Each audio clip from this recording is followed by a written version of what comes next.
صباح الخير. طبعا لسه صاحي، مش فاكر اصلا نمت امبارح امتى ولا نمت ازاي. بس كل اللي فاكره ان انا كنت نايم زعلان، يعني نايم زعلان من نفسي، متضايق. انا مش افضل حاجه، مش لازم يكون الموقف اللي حصل ده هو اللي بيخليني كده، بس انا دايما بفكر مع نفسي حتى لو انا بعمل حاجه غلط. كمان النهارده الخميس، وانا المفروض عندي جامعه، بس خلصت يعني الحاجات العيادات وكده بتاعت يوم الخميس، والغياب اترفع منها فما كنتش هنزل يوم الخميس. بس كنت فاكر ان في واحد صاحبي جاي لي عشان يكشف، هو حد من قرايبه. بس صاحبي ده رن عليا الصبح كتير وانا كنت لسه نايم، يعني غالبا بكون لسه نايم والشباب كلهم روحوا والسكن فضي عليا، فانا قاعد لوحدي غالبا. فقاعد لوحدي، وانا غالبا بكون نايم. لما بكون نايم زعلان ما بقومش بسهولة خالص. المهم ان صاحبي ده كلمني عشان انا المفروض كنت اكون معاه، بس هو اصلا معرفش يخش الباب بتاع العيادات بتاعت الجامعة عشان هو لازم اثباتات شخصية، فهو زعلان مني. فانا مش عارف، بيقول لي ان انا برن عليك من الصبح وبتاع وكده، وانا تليفوني كان فاصل شحن ونايم اصلا. متضايق من حاجات كتير ومن عوامل كتير، ومن نفسي ومن ذنوبي ومن الظروف، حاجات كتير جدا. مع ان انا من كام يوم كنت مبسوط وحاسس ان ده احسن ترم ليا في الجامعة. بس يعني هرجع اقول ان هي ما بتمشيش دايما سالكة كده، وما تكونش مبسوط دايما. صح، النهارده على مسج حد بيقول لي انت ازاي متناقض كده على الفيسبوك. انا كنت متعمد حتى والله ان انا ما اسيبش الفيسبوك بتاعي في يوتيوب عشان انا بتلقى رسائل يعني.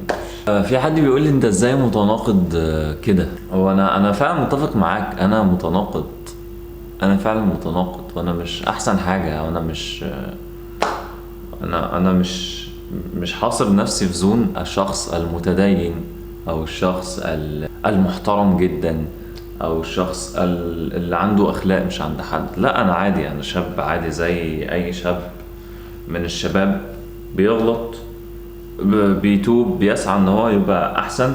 لكن بلا شك اكيد بغلط. فانت مش معنى ان انت شفتني مثلا بغلط غلطة معينة ان انا كده سيء لهذه الدرجة اللي انت ممكن تتهمني بيها. والاصل ان انت تحسن الظن اخيك. يعني احد التابعين اعتقد كان بيقول ان انا لو سمعت عن اخي ان لحيته تقطر خمرا لقلت انها سكبت عليه، ان الخمر ده وقع عليه. ولو سمعت بانه صعد فوق الجبل وقال انا ربكم الاعلى لقلت بانه يقرأ الايه بتاعت فرعون، انا ربكم الاعلى. فالاصل هو ان انت تحسن الظن في اخيك. انا ما بصلهاش كده والله خالص، مش ما بصلهاش على سبيل الانتقاص او الانتقاد، لا بصلها على سبيل النصح، لان الشخص ده دعالي في الاخر بالهدايه والثبات. ولعلك مثلا لو كنت اتفرجت على الفلوج ده اللي هو لسه هينزل دلوقتي المفروض، لان انا هنزل الجامعه النهارده، امنتش الفلوج ده تحديدا، لان ده يفرق معايا ان انا انزله. وان كان في قبله فلوج عايزه تنزل، يعني كان في فلوج كده شويه تيبس وتريكس في الدراسه، التعامل مع المذاكره، وان انت ازاي تبتدي سنه دراسيه. ده المفروض كان نزل بدري يعني، بس ان شاء الله هينزل قريبا. بس هي الفكره ان انت فعلا كان عندك حق. انا ممكن اكون متناقض فعلا، بس انا بسعى ان انا ابقى كويس، او جوايا شيء بيقول لي خليك كويس، بلاش تخليك وحش. حتى وانا بعمل الغلط ببقى عايز ابقى كويس. الرسالة زي الموقف بتاع امبارح، زي حاجات تانية بتخليني افكر دايما في الطريق الصح، او في ان البوصلة ما تنحرفش. وانا كنت يعني كنت بفكر، بس اللي استنتجته مؤخرا ان البيئة زي ما كنا بنقول هتفرق معاك قوي في وقت الضعف. والبيئة دي ممكن تكون أي حاجة، ممكن يكون الناس اللي حواليك، زمايلك، ممكن يكونوا صحابك اللي انت كنت بتعتقد ان هما بيتمنوا لك الخير وبيتمنوا لك كل شيء كويس. ممكن يكونوا بيتمنوا لك كده فعلا، بس هي الفكرة ان الخير ده معيار او حاجة مختلفة في ميزان الناس. ممكن حد يكون شايف الخير خير دنيوي فقط، ممكن يكون حد شايف الخير الدين.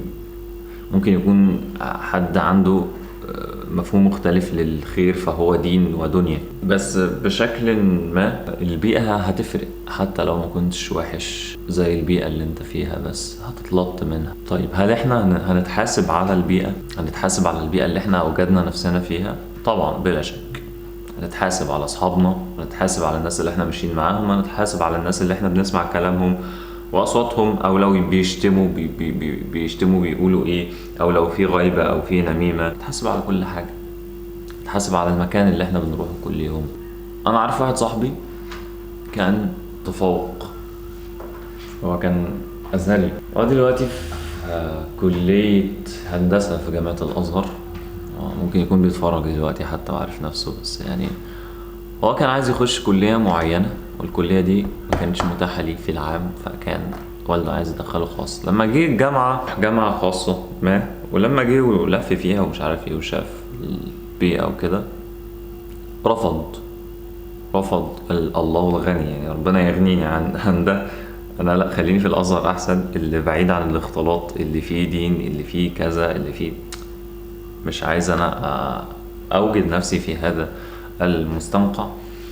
انا احب اذكر نفسي واذكر اي حد بيتعلم او بيروح جامعة دلوقتي ان انت رايح عشان تتعلم. ممكن تعمل شوية صداقات فرعية لكن مش ده الاساس، وانا بذكر نفسي بده دلوقتي ومش عارف، فعلا مش عارف، فعلا مش قادر اجاوب على نفسي. هل انا بس متناقض بس، ولا انا منافق؟ ما أنا ممكن فعلا اكون منافق. البيت حتى فضى عليا وانا مش عايز انزل الاسبوع ده عشان انا حاسس ان انا مش احسن حاجة، عايز اقعد اذاكر. عموما الموقف بتاع امبارح عدى على خير يعني، وتواصلت مع الدكتورة اللي هي رئيسة القسم، وهي كلمتني بكل احترام وكده، وكان في حاجة لعل انا ما كنتش فاهمها كويس او سوء فهم احد الناس الاخرين. والموقف ان شاء الله يعدي. يعني مش من عادتي ان انا بحاول ابسط المواضيع، لكن كل حاجة بتعدي. بس لو كنت بطلب حاجة منكم فهطلب دايما ان انتوا تدعوا لي لو كنت بشكل او باخر بيأثر فيكم ايجابيا زي ما انا بشوف في الكومنتس. معرفش ازاي ممكن الشخص ده يكون بيأثر في ناس ايجابيا. بس قولوا قولي هذا واستغفر الله لي ولكم. سلام. الشباب نزلوا وخدوا المفتاح بتاعي وانا دلوقتي اصلا متسوح، مش عارف طب هل انزل هما مش موجودين واقفل الباب. المفروض مش احسن حاجة اعملها لان انا مش عارف هل هم معاهم مفتاح ولا لا. بحاول اكلمهم ما بيردوش ولا حتى بيردوا على الواتس. دلوقتي شبه مسوحيني. هنا بتيجي فكرة عدم حبي لان انا اشارك حد في حاجة. انا دايما بيبقى عندي بلان او انا مظبط حاجة معينة، مش لازم اكون منظمها، بس انا مثلا في بيتنا احيانا بكون عشوائي، بس بكون عارف كل حاجة فين. تيجي مثلا امي او اختي تخش مثلا تروق او تظبط الحاجة دي بطريقتها هي. ده احيانا كان بيعمل مشاكل كتير وانا صغير. فاجي انا ملاقيش الحاجة دي او ابذل مجهود كبير على ما الاقيها، او هم نفسهم ما يعرفوش يلاقوها. تيجي بقى فكرة الصدام، كل واحد شايف كل حاجة من وجهة نظر. فمن صغري ما حبيتش خالص فكرة المشاركة، اللي هو انا ما بحبش اتحمل اخطاء غيري، ولا احب غيري ان هو يتحمل اخطائي، او ان هو يكون في نفس الشيء مني. انا مش عارف لابس ليه، بس يعني عارف انت اللي هو يعني كأنك فاتح مثلا محل فول وطعمية ونازل بقى، فبتاخد بالاسباب، فاهم يعني؟ بتولع على الزيت وتجهز عجينة الطعمية وتستنى بقى الزباين يعني. فانا نازل برضو لابس لبسي والبلطو بتاعي ومستني اشوف ايه النهارده. هي دي العشوائية. طيب اليوم مش عارف خلص ولا لا بصراحة، بس يعني منتجت شوية ونزلت الجامعة. ده اول خميس تقريبا، يعني المفروض ما كنتش انزل الجامعة، بس صاحبي اللي كلمني عشان كان معاه اخوه وعايزنا اشتغل وكده. الحمد لله نزلت اشتغلت والحالة طلعت كويسة، واليوم عدى بشوية دوبامين كده بعد الشغل. حسسوني ان يعني الحمد لله بفضل الله عملت حاجة فوقتني، طلعتني من اليأس، او الاحباط اللي انا كنت فيه بسبب المشكله اللي انا واقع فيها دي. مش عارف، حاسس الدنيا ضلمه هنا شويه، مشكله. بس منتجت فلوج غالبا هينزل النهارده، وبس مش عارف ايه ظروف النت. بس مروح، مش هنزل الاسبوع ده، مش هشوف امي، مش هشوف اخواتي، بس خير يعني ان شاء الله. نعدي بس نجيب اي حاجه كده بالليل ناكلها يعني مع الشباب. قلت شاب كويس جدا في الورك سبيس، هو في بروجرامينج تقريبا وبيكود وكده. هو بسم الله ما شاء الله يعني شاطر جدا، اتعرفت عليه وكده. فممكن ان شاء الله نبقى نشجع بعض على المذاكرة، او ان احنا ننزل الورك سبيس مع بعض ونسأل على بعض وكده. دي حاجة لطيفة يعني. بس حاسس ان انا الكاميرا ارتبطت بيها، يعني حاسس الكاميرا بقت حبيبتي، بقت الجيرل فريند. ماشي، احسن حاجة ان دي علاقة عاطفية جميلة يعني، مش مخزية. انت ما بتبقاش خزيان وانت ماسك الكاميرا، مش كده الصراحة. بس بصور نفسي بس. تحب اصورك؟ لا انا فكرت اصور ستيشن. لا ما تقلقش. من هنا اتت البجاحة في التصوير، ان انت ماشي انت نفسك، الناس مش مستغرباك، لان انت عندك ثقة في نفسك رهيبة. انت الناس فاكرة ان انت صح، انت ممكن تكون متنيل بنيلة، بس يعني هي الثقة بالنفس دايما. والله يعني دايما كنت بمشي كده احيانا فاشوف ناس بتعمل غلط فظيع جدا، بس عندها ثقة بالنفس. فانا احيانا كنت بتردد، يعني المعيار انا عارف الصح والغلط، الحمد لله الحمد لله، ده من فضل ربنا. بس يعني من كتر الثقة بالنفس كنت انت تتردد احيانا، ايه ده، ما يمكن انا اللي غلط. اسمع، عجبني جدا، مش عارف هو باين مش باين لان انا معايا وايد لينس دلوقتي، بس هو محل حلاق مسمي نفسه المقص او المقص، المحترف. المقص اسم جامد والله، يعني انا كزبون اتشديت لاسم اسم المحل.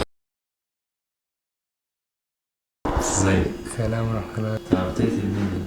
ايه؟ بتقتل مين؟ نادر السري. ما تصورش المنظر باشا. جبت له المولة؟ ولا لسه ما جبناش حاجه اصلا. مش هجيب لك حاجة على السرير. انا حاجات تانية اتكسر.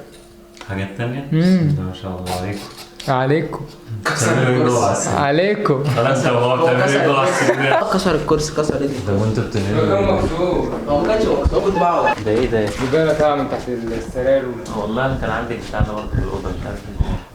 ده زبالة. عادي فاكر منه اصلا. بص يا ابراهيم، ها؟ بص كده ايه؟ عايزين يوم. انا موافق، بس مصطفى شوية يقول ايه؟ عشان مصطفى اللي واخد السكن. اتكلم معاه هو الراجل هيعيد الملل؟ بس هو بصراحة هو حق ربنا. الدنيا ما عادش الملل. حق ربنا بصراحة. النت شغال يا جدعان ولا لسه فاصل؟ الأوضة عايزة بقى تتظبط، لأن كان عندي زحمة عيادات مش طبيعية، فالدوشة دي كلها عايزة تتظبط. أنا مش لاقي المفتاح بتاعي يا جدعان، المفتاح بتاعي مش عارف راح فين. ماشي، ربنا ييسر. فيها زكريا المحراب وجد عندها رزقا. بصراحه جدعان بسم الله الرحمن الرحيم. إن الله اصطفى آدم